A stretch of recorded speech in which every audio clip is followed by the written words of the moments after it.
আশা করি আপনারা প্রত্যেকেই ভালো আছেন। আজকে আমের আরও একটি ভিডিও নিয়ে আপনাদের সঙ্গে বেশ কিছু আমের তথ্য নিয়ে চলে এসেছি। আপনারা কাঁচা আম কিভাবে পাকাবেন এবং সেই কাঁচা আমের রং কিভাবে করবেন সেই সম্পর্কে আজকের এই ভিডিও হতে চলেছে। যদি আপনাদের কাঁচা আম থেকে থাকে এবং সেই আমের কালার করতে চান তাহলে অবশ্যই এই ভিডিওটি শেষ পর্যন্ত দেখতে থাকুন এবং যদি আমার এই চ্যানেলটি সাবস্ক্রাইব করে না থাকেন তাহলে অবশ্যই সাবস্ক্রাইব করবেন। ভিডিওটি ভালো লাগলে লাইক করে বন্ধুদের মধ্যে শেয়ার করতে ভুলবেন না। আজকে এই ভিডিওতে কাঁচা আমের কিভাবে কালার করা হবে সেই সম্পর্কে সমস্ত তথ্য আপনাদেরকে দিতে চলেছি। প্রথমে আপনি আপনার কাঁচা আমের কালার কিভাবে করবেন সে সম্পর্কে বলি। আপনারা দেখতে পাচ্ছেন ক্যারেটের মধ্যে যে আমগুলি রাখা হয়েছে সেই আমগুলি কিন্তু কাঁচা ছিল। এগুলি এখন পেকে এবং খুব সুন্দর একটি কালার ধারণ করেছে। এই আমের কালার কিভাবে করলাম, কিভাবে হলো এই আমের কালার সেই সম্পর্কে অবশ্যই আপনাদেরকে জানাবো। একটু ধৈর্য ধরুন, সমস্ত বিষয় আপনারা জানতে পারবেন। এই যে দেখতে পাচ্ছেন যে আমগুলো, এই আমের নাম হচ্ছে দমদম মিশ্রি। দানাগুলো কিন্তু যথেষ্ট পরিমাণে বড়, কোনোটা 200, কোনোটা 250, কোনোটা 300।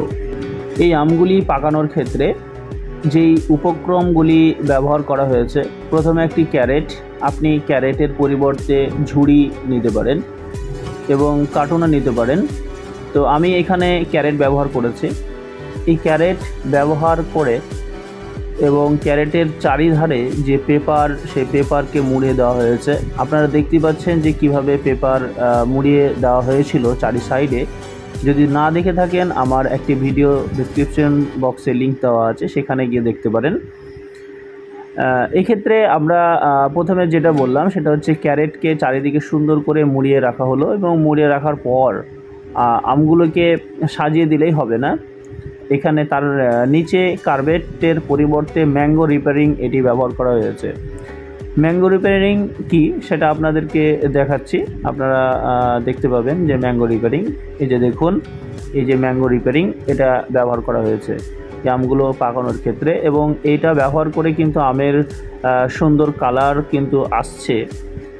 এই বছর আমি কিন্তু প্রত্যেকটা আমেই, অর্থাৎ যতগুলি আম পাকিয়েছি এই ম্যাঙ্গো রিপেয়ারিংয়ের মাধ্যমে পাকিয়েছি এবং প্রত্যেকটা আমেরই কিন্তু কালার হয়েছে। এমন কোনো দিন নেই, প্রায় 20 থেকে 25 কুইন্টাল মতো আম পাকানো হয়েছে এই বছর। সেক্ষেত্রে কিন্তু প্রত্যেকটা আমেরই ব্যতিক্রম 1-2 ক্যারেট বাদে প্রায় সব আমেরই কিন্তু সুন্দর একটা কালার এসেছে। তো এই ম্যাঙ্গো রিপেয়ারিং ব্যবহার করার পরে ম্যাঙ্গো রিপেয়ারিং কেন ব্যবহার করব কার্বেটের পরিবর্তে? কার্বেট ব্যবহার করলে বর্তমানে যে হারে গরম পড়েছে সেই গরমে কিন্তু কার্বেটে আম পুড়ে যাওয়ার একটা ভয় থাকে। এই ম্যাঙ্গো রিপেয়ারিং যদি আমরা ব্যবহার করি তাহলে কিন্তু আম পোড়ার কোনো ভয় থাকে না। ম্যাঙ্গো রিপেয়ারিং ব্যবহার করব কি করে? কাগজগুলোকে মুড়িয়ে ম্যাঙ্গো রিপেয়ারিং ব্যবহার করলে কিন্তু আম পাকবে না। সেক্ষেত্রে কি করব, চারিদিকে ক্যারেটের চারিদিকে সুন্দর করে কাগজ মুড়িয়ে দেওয়ার পর ম্যাঙ্গো রিপেয়ারিংটাকে জলের মধ্যে 5 থেকে 10 সেকেন্ড ভিজিয়ে রাখার পরে ক্যারেটের নিচে আমরা সেই ম্যাঙ্গো রিপেয়ারিংগুলোকে রেখে দেবো। কটা রাখবো? 5 কেজি আমে একটি ম্যাঙ্গো রিপেয়ারিং। তবে আম যদি পুষ্ট না হয়ে থাকে সেক্ষেত্রে 5 কেজি আমে একটি ম্যাঙ্গো রিপেয়ারিং, অর্থাৎ 1 ক্যারেট আম 25 কিলো হয়। সেই 25 কিলো আমে আপনাকে 5টি ম্যাঙ্গো রিপেয়ারিং ব্যবহার করতে হবে। আম যদি পুষ্ট হয়ে যায় তাহলে সেক্ষেত্রে আপনাকে 4টি ম্যাঙ্গো রিপেয়ারিং, অর্থাৎ 25 কিলো আমে আপনি 4টে ম্যাঙ্গো রিপেয়ারিং ব্যবহার করলে কিন্তু আমগুলো খুব সুন্দরভাবে পেকে এবং কালার হয়ে যাবে। আপনারা দেখতে পাচ্ছেন যে কত সুন্দর কালার হয়েছে।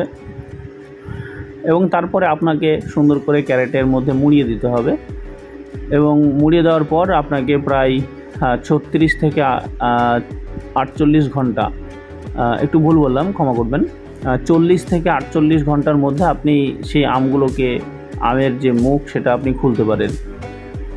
আপনাকে এতটা সময় দিতে হবে। 40 থেকে 48 ঘন্টার মধ্যে আপনি আমগুলো খুললেই সুন্দর আমগুলো পেকে যাবে এবং সুন্দর একটা কালার ধারণ করবে। আপনারা দেখতেই পাচ্ছেন আমি কিন্তু আমগুলো পুষ্ট আম যদি হয় তাহলে আর 36 ঘন্টা পরে খুললেও কিন্তু আমের কালার চলে আসবে। তো আমি আমটা প্রায় 37 ঘন্টা পরে খুলেছি, 36-37 ঘন্টা পর। তো দেখতেই পাচ্ছেন কত সুন্দর কালার। এই আমটি প্রায় 300 হবে।